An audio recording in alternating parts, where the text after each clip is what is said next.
The American Rivals of Sherlock Holmes, The Montezuma Emerald, by Rodrigues, Ottolengui. "Is the inspector in?" Mr. Barnes immediately recognized the voice and turned to greet the speaker.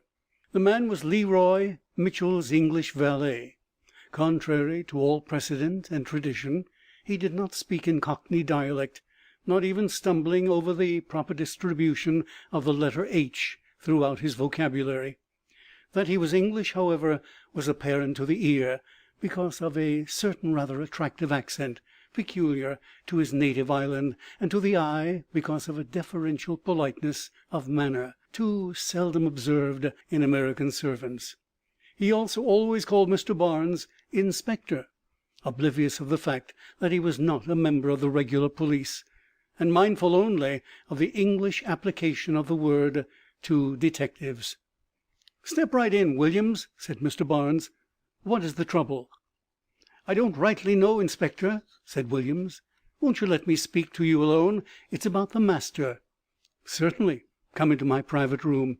He led the way, and Williams followed, remaining standing, although Mr. Barnes waved his hand towards a chair as he seated himself in his usual place at his desk. "Now then," continued the detective, "what's wrong? Nothing serious, I hope?" "I hope not, indeed, sir. But the master's disappeared." "Disappeared, has he?" Mr. Barnes smiled slightly. "Now, Williams, what do you mean by that? You didn't see him vanish, eh?" "No, sir, of course not. If you'll excuse my presumption, Inspector, I don't think this is a joke, sir, and you're laughing." "All right, Williams," answered Mr. Barnes, assuming a more serious tone.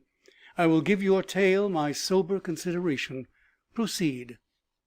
"Well, I hardly know where to begin, Inspector, but I'll just give you the facts, without any unnecessary opinions of my own." Williams rather prided himself upon his ability to tell what he called a straight story.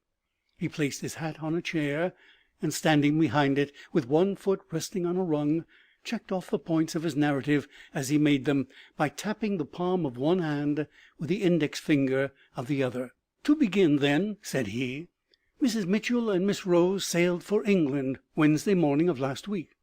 That same night, quite unexpected, the master says to me, says he, 'Williams, I think you have a young woman you're sweet on down at Newport.' 'Well, sir,' says I do know a person as answers that description, though I must say to you, Inspector, that how he ever came to know it beats me. But that's aside, and digression is not my habit. Well, Williams,' the master went on, 'I shan't need you for the rest of this week, and if you'd like to take a trip to the seashore, I shan't mind standing the expense and letting you go.' Of course I thanked him very much, and I went, promising to be back on Monday morning as directed. And I kept my word, Inspector, though it was a hard wrench to leave the young person last Sunday in time to catch the boat, the moon being bright and everything most propitious for a stroll, it being her Sunday off and all that.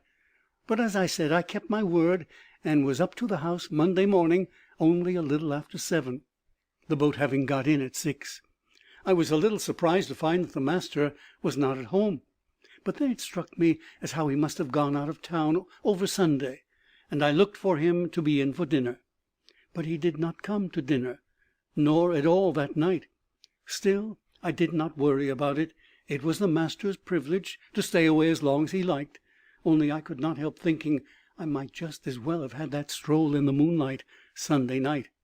But when all Tuesday and Tuesday night went by, and no word from the master, I must confess that I got uneasy. And now here it's Wednesday noon, and no news. So I just took the liberty to come down and ask your opinion in the matter, seeing as how you are a particular friend of the family, and an inspector to boot." "Really, Williams," said Mr. Barnes, "all I see in your story is that Mr. Mitchell, contemplating a little trip off somewhere with friends, let you go away. He expected to be back by Monday, but, enjoying himself, has remained longer. I hope that's all, sir, and I've tried to think so. But this morning I made a few investigations of my own, and I'm bound to say what I've found don't fit that theory." "Ah, you have some more facts. What are they?" "One of them is this cablegram that I found only this morning under a book on the table in the library. He handed a blue paper to Mr. Barnes, who took it and read the following on a cable blank: Emerald. Danger. Await letter. For the first time during the interview, Mr. Barnes' face assumed a really serious expression. He studied the dispatch silently for a full minute, and then, without raising his eyes, said, "What else?" "Well, Inspector, I don't know that this has anything to do with the affair, but the master had a curious sort of jacket made of steel links, so tight and so closely put together that I've often wondered what it was for. Once I made so bold as to ask him, and he said he, 'Williams, if I had an enemy, it would be a good idea to wear that, because it would stop a bullet or a knife.' And then he laughed and went on, 'Of course, I shan't need it for myself.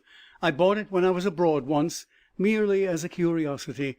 Now, Inspector, that jacket's disappeared also.' "'Are you quite sure?' "'I've looked from dining room to garret for it. The master's derringer is missing too.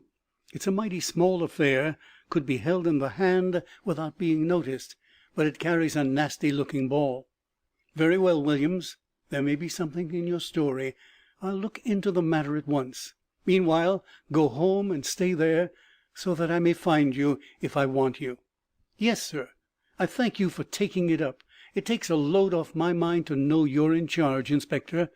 If there's harm come to the master, I'm sure you'll track the party down. Good morning, sir.' "'Good morning, Williams.' After the departure of Williams, the detective sat still for several minutes, lost in thought. He was weighing two ideas. He seemed still to hear the words which Mr. Mitchell had uttered after his success in unraveling the mystery of Mr. Goldy's lost identity. "Next time I will assign myself the chief role," or words to that effect, Mr. Mitchell had said. Was this disappearance a new riddle for Mr. Barnes to solve? If so, of course he would undertake it as a sort of challenge which his professional pride could not reject. On the other hand, the cable dispatch and the missing coat of mail might portend ominously. The detective felt that Mr. Mitchell was somewhat in the position of the fabled boy who cried "Wolf!" so often that when at last the wolf really appeared, no assistance was sent to him. Only Mr. Barnes decided that he must chase the wolf, whether it be real or imaginary. He wished, though, that he knew which. 10 minutes later he decided upon a course of action, and proceeded to a telegraph office, where he found that, as he had supposed, the dispatch had come from the Paris firm of jewelers from which Mr. Mitchell had frequently bought gems.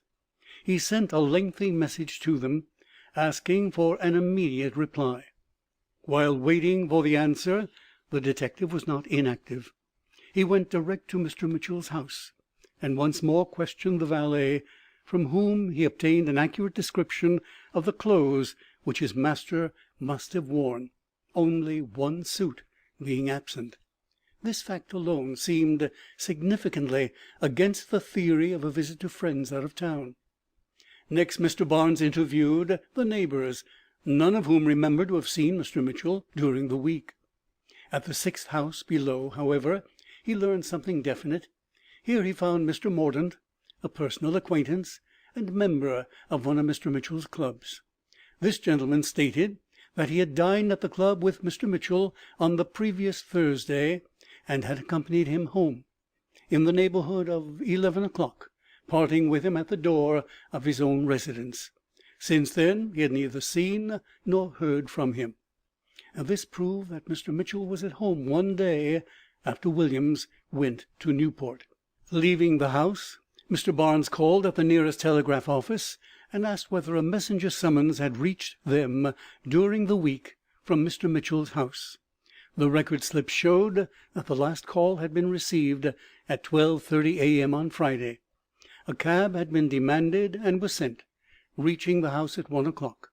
At the stables, Mr. Barnes questioned the cab driver and learned that Mr. Mitchell had alighted at Madison Square. "But he got right into another cab," added the driver. "It was just a chance I seen him, 'cause he made as if he was going into the 5th Avenue. But luck was agin him, for I'd scarcely gone 2 blocks back when I had to get down to fix my harness. And while I was doing that, Who should I see but my fare go by in another cab?" "You did not happen to know the driver of that vehicle?" suggested Mr. Barnes. "That's just what I did happen to know. He's always by the square, along the curb by the park. His name's Jerry. You'll find him easy enough, and he'll tell you where he took that fly bird."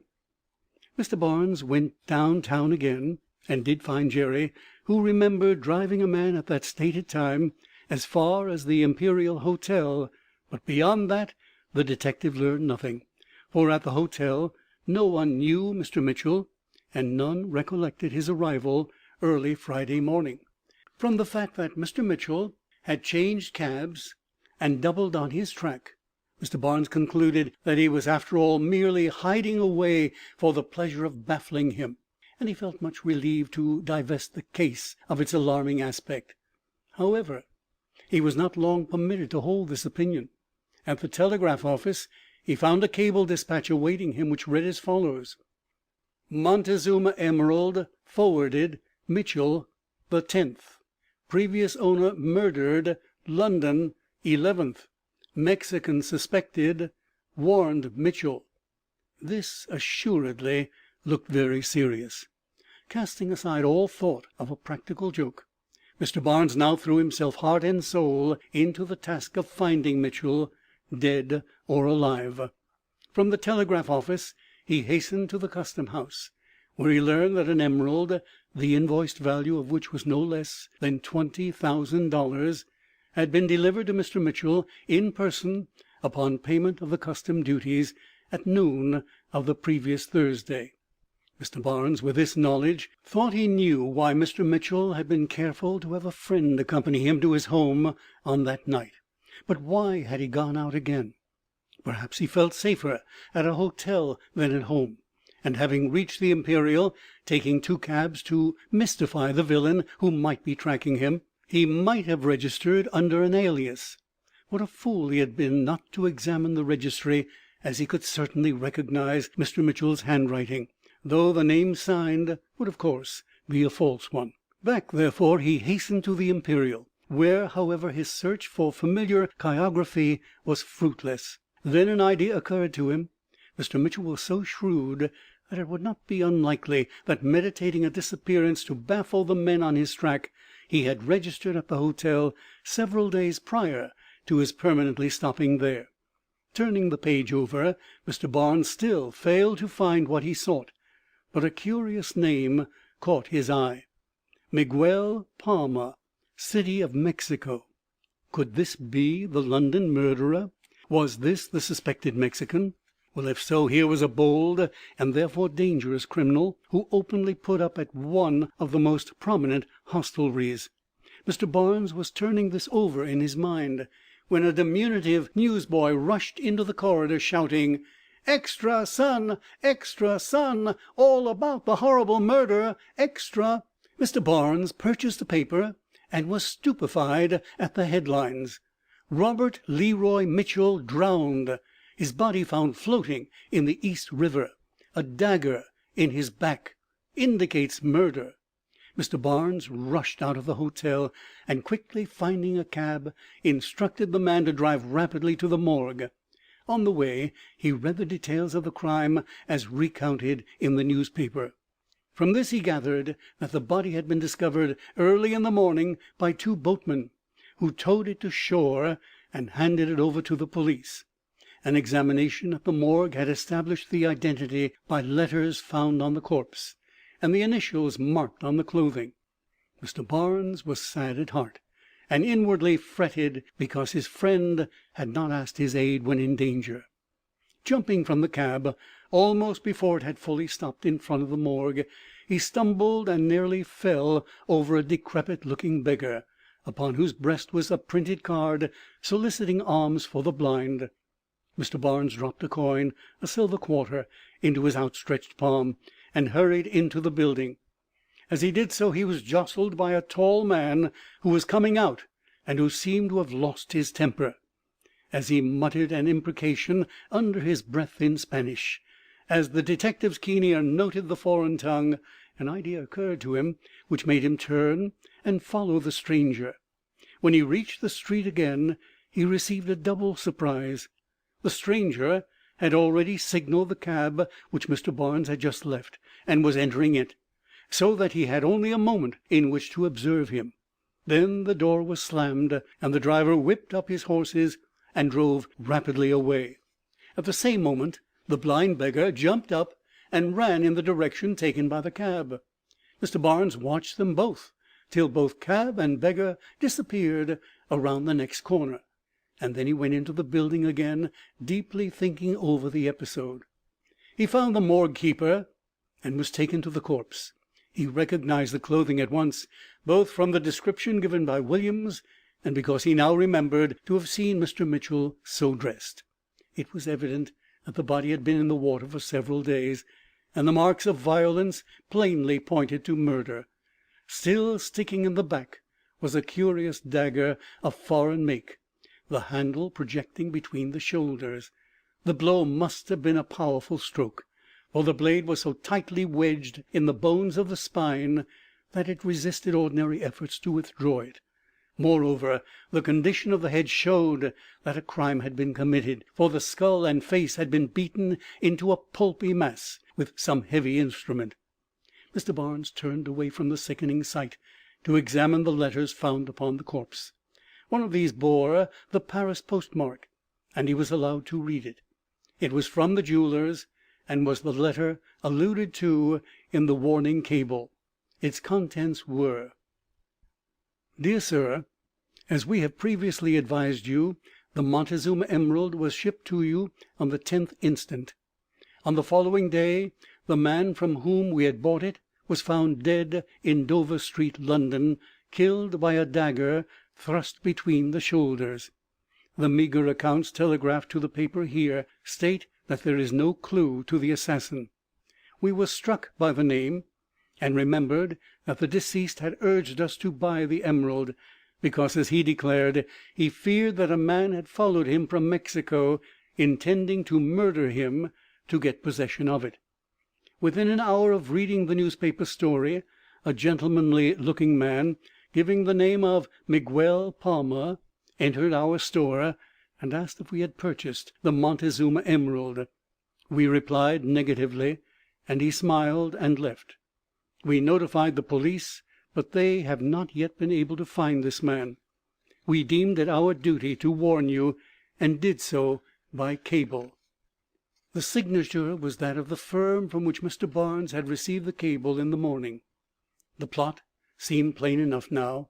After a fruitless murder of the man in London, the Mexican had traced the emerald to Mr. Mitchell, and had followed it across the water. Had he succeeded in obtaining it?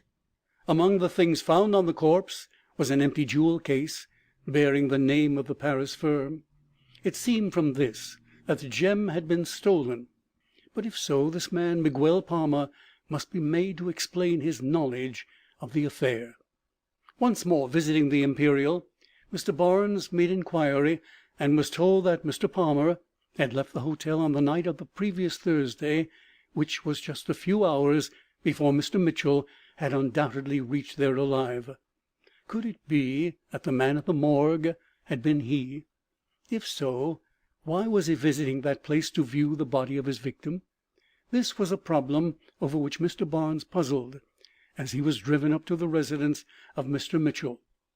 Here he found Williams, and imparted to that faithful servant the news of his master's death, and then inquired for the address of the family abroad, that he might notify them by cable before they could read the bald statement in a newspaper. "As they only sailed a week ago to-day," said Williams, "they're hardly more than due in London. I'll go up to the master's desk and get the address of his London bankers." As Williams turned to leave the room, he started back amazed at the sound of a bell. "That's the master's bell, Inspector. Someone is in his room. Come with me."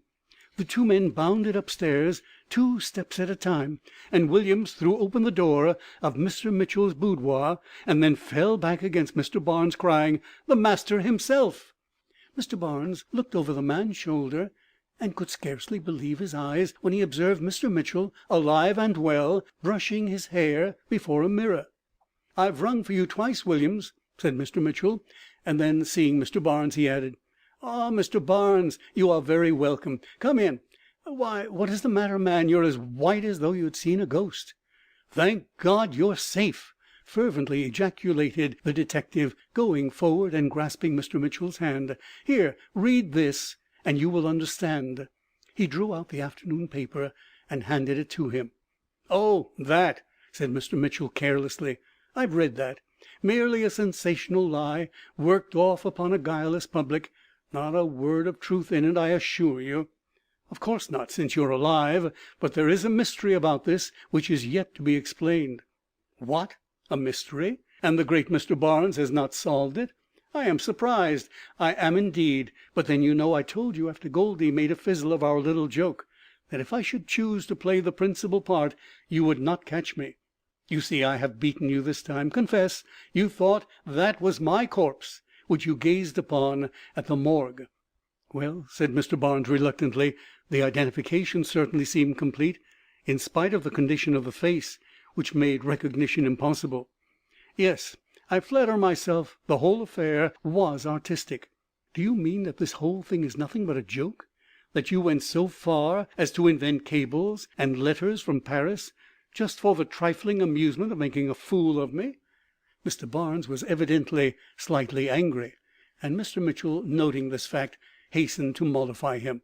No, it's not quite so bad as that," he said. "I must tell you the whole story, for there is yet important work to do, and you must help me. No, Williams, you need not go out. Your anxiety over my absence entitles you to a knowledge of the truth. A short time ago I heard that a very rare gem was in the market, no less a stone than the original emerald which Cortez stole from the crown of Montezuma. The emerald was offered in Paris, and I was notified at once by the dealer, and authorized the purchase by cable. A few days later I received a dispatch warning me that there was danger. I understood at once, for similar danger had lurked about other large stones which are now in my collection. The warning meant that I should not attempt to get the emerald from the custom house until further advices reached me, which would indicate the exact nature of the danger.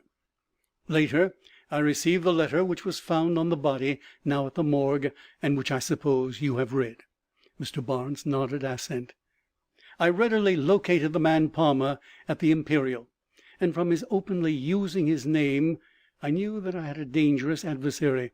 Criminals who disdain aliases have brains and use them. I kept away from the custom house until I had satisfied myself that I was being dogged by a veritable cutthroat, who of course was the tool hired by Palmer to rob, perhaps to kill me. Thus acquainted with my adversaries, I was ready for the enterprise." "Why did you not solicit my assistance?" asked Mr. Barnes. "Partly because I wanted all the glory, and partly because I saw a chance to make you admit that I am still the champion detective baffler. I sent my wife and daughter to Europe, that I might have time for my scheme. On the day after their departure I boldly went to the custom house and obtained the emerald. Of course I was dogged by the hireling, but I had arranged a plan which gave him no advantage over me. I had constructed a pair of goggles which looked like simple smoked glasses, but in one of these I had a little mirror so arranged that I could easily watch the man behind me, should he approach too near. However, I was sure that he would not attack me in a crowded thoroughfare, and I kept in crowds until time for dinner, when by appointment I met my neighbor Mordaunt, and remained in his company until I reached my own doorway late at night. Here he left me, and I stood on the stoop until he disappeared into his own house. Then I turned, and apparently had much trouble to place my latch key in the lock. This offered the assassin the chance he had hoped for, and gliding stealthily forward, he made a vicious stab at me. But in the first place I had put on a chain armor vest, and in the second, expecting the attack to occur just as it did, I turned swiftly, and with one blow with a club I knocked the weapon from the fellow's hand, and with another I struck him over the head, so that he fell senseless at my feet. "Bravo!" cried Mr. Barnes. "You have a cool nerve." "I don't know. I think I was very much excited at the crucial moment, but with my chain armor, a stout loaded club in one hand, and a derringer in the other, I never was in any real danger. I took the man down to the wine cellar and locked him in one of the vaults. Then I called a cab and went down to the Imperial in search of Palmer, but I was too late. He had vanished." "So I discovered," interjected Mr. Barnes. "I could get nothing out of the fellow in the cellar. Either he cannot or he will not speak English. So I've merely kept him a prisoner, visiting him at midnight only to avoid Williams, and giving him rations for another day. Meanwhile I disguised myself and looked for Palmer. I could not find him. I had another card, however, and the time came at last to play it. I deduced from Palmer's leaving the hotel on the very day when I took the emerald from the custom house that it was prearranged that his hireling should stick to me until he obtained the gem, and then meet him at some rendezvous previously appointed. Hearing nothing during the past few days, he had perhaps thought that I had left the city, and that his man was still upon my track. Meanwhile I was perfecting my grand coup. With the aid of a physician who is a confidential friend, I obtained a corpse from one of the hospitals, a man about my size, whose face we battered beyond description. We dressed him in my clothing, and fixed the dagger which I had taken from my would-be assassin so tightly in the backbone that it would not drop out. Then one night we took our dummy to the river and securely anchored it in the water, and last night I simply cut it loose and let it drift down the river." "You knew, of course, that it would be taken to the morgue," said Mr. Barnes. "Precisely. Then I dressed myself as a blind beggar, posted myself in front of the morgue, and waited." "You were the beggar?" ejaculated the detective. "Yes. I have your quarter, and I shall prize it as a souvenir. Indeed, I made nearly $4 during the day. Begging seems to be lucrative. After the newspapers got on the street with the account of my death, I looked for developments. Palmer came in due time and went in. I presume that he saw the dagger, which was placed there for his special benefit, as well as the empty jewel case, and at once concluded that his man had stolen the gem and meant to keep it for himself. Under these circumstances he would naturally be angry, and therefore less cautious and more easily shadowed.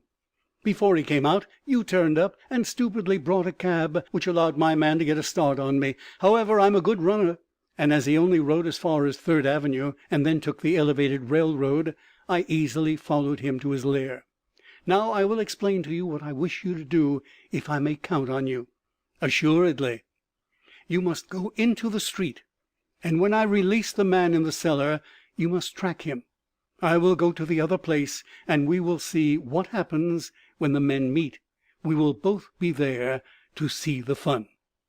An hour later, Mr. Barnes was skillfully dogging a sneaking Mexican who walked rapidly through one of the lowest streets on the east side, until finally he dodged into a blind alley, and before the detective could make sure which of the many doors had allowed him ingress, he had disappeared. A moment later a low whistle attracted his attention, and across in a doorway he saw a figure which beckoned to him. He went over and found Mr. Mitchell. "Palmer is here. I have seen him. You see, I was right. This is the place of appointment, and the cutthroat has come here straight. Hush! What was that?" There was a shriek, followed by another, and then silence. "Let us go up," said Mr. Barnes. "Do you know which door?" "Yes, follow me." Mr. Mitchell started across, but just as they both reached the door, footsteps were heard rapidly descending the stairs. Both men stood aside and waited. A minute later a cloaked figure bounded out, only to be gripped instantly by those in hiding. It was Palmer, and he fought like a demon, but the long, powerful arms of Mr. Barnes encircled him, and with a hug that would have made a bear envious, the scoundrel was soon subdued. Mr. Barnes then manacled him, while Mr. Mitchell ascended the stairs to see about the other man. He lay sprawling on the floor, face downward, stabbed in the heart. The end of the Montezuma Emerald by Rodrigues Ottolengui.